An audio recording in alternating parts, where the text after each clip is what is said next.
4.2, solving linear inequalities. A linear inequality is an inequality that involves a linear function. To solve it means that you want to figure out all values that satisfy the inequality. What's an inequality? Well, it's kind of like an equation, but instead of an equal sign, you have a less than, greater than, less than or equal to, or greater than or equal to sign. So we have an example here. This question says, when is 4x minus 2 less than 11? Or what values of x would give you an output that's less than 11? And there's several ways to express your answer. You can express your answer by listing x values that would satisfy the inequality. You could write it as a set, or you could write it using interval notation. Finally, you could graph it on a number line. But how do we get the values? Well, you can solve it algebraically, and that's what we're going to start with. And then we'll use our answer to complete the 4 different ways to represent it. You can solve it either algebraically or graphically. We'll start with algebraically. To algebraically solve an inequality, it's very similar to solving an equation. So we have 4x minus 2 is less than 11. There are a few things that make it slightly different than an equation, and we'll talk about those in our second example. But for our first example, it's going to solve just like a regular equation. So we can start by isolating for x by adding 2 to both sides. 11 plus 2 is 4x, which means 13. And finally, divide both sides by 4 to isolate for x. And we get the statement that x is less than 13 over 4. And if you want that as a decimal, you could say that x is less than 3.25. And that would be the solution to this inequality because we figured out what x is. X is any value less than 3.25. That would satisfy. So let's think about a number less than 3.25. Well, we could say 3. So if we plug in 3 for x, it should satisfy the inequality.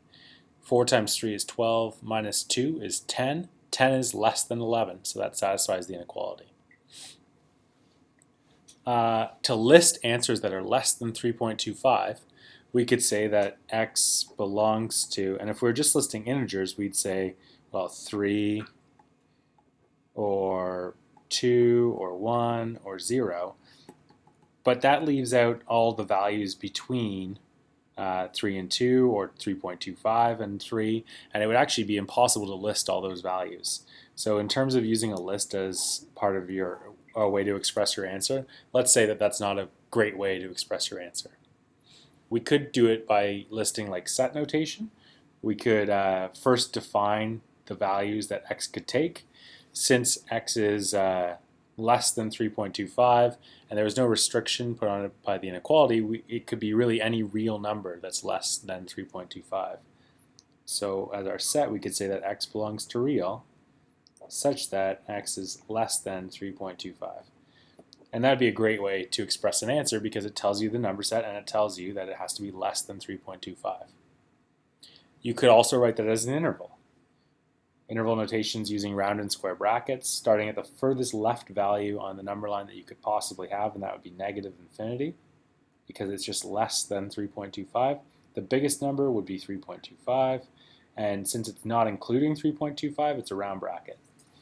If it said less than or equal to, then we'd use a square bracket because it also includes 3.25, but this one does not. If we wanted to graph this on a number line, we'd go less than 3.25. 3.25 would be approximately here. And since it doesn't include, we would use a open dot because it's not included. Not included, we know, is because it's less than or greater than. Closed dot would be when you have greater than or equal to, less than or equal to. So open dot at 3.25. And then every value less, so your line would continue everywhere less, and so on. And it's hard to see that, but it does continue all the way across. So try to darken that a little bit. There we go. Okay, so that was algebraically solving an inequality, representing our answer in list, which wasn't good, set notation, which was good, interval notation, good as well, number line, It's kind of impractical, but another way to represent your answer. On a test, I'd probably be specific as to how I'd want you to express your answer.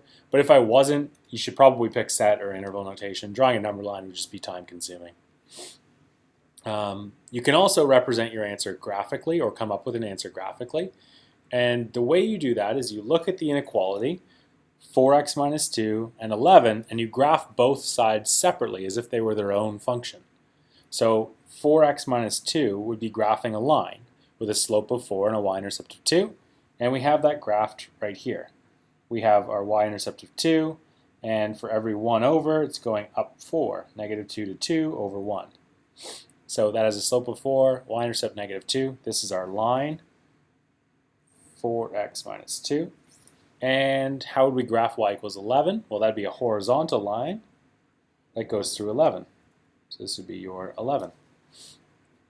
The question says, when is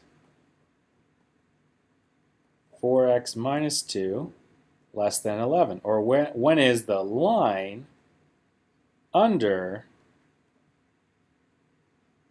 sorry, when is the, I guess we'll call it, when is the line under 11? So here's our line. When's it under 11? Well, before it gets to right here and right there is 3.25.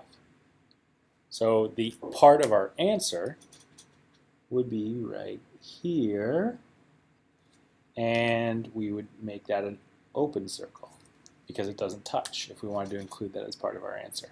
So this would be graphing your solution. If you wanted to graph your solution, you'd highlight or graph just this part of the line. So the answer would be, well, when x is less than 3.25. Graphical solution, algebraic solution, how to represent your solution. That's it for video 1. Check back for video 2, where we do another example, and then we look at how to solve a double inequality.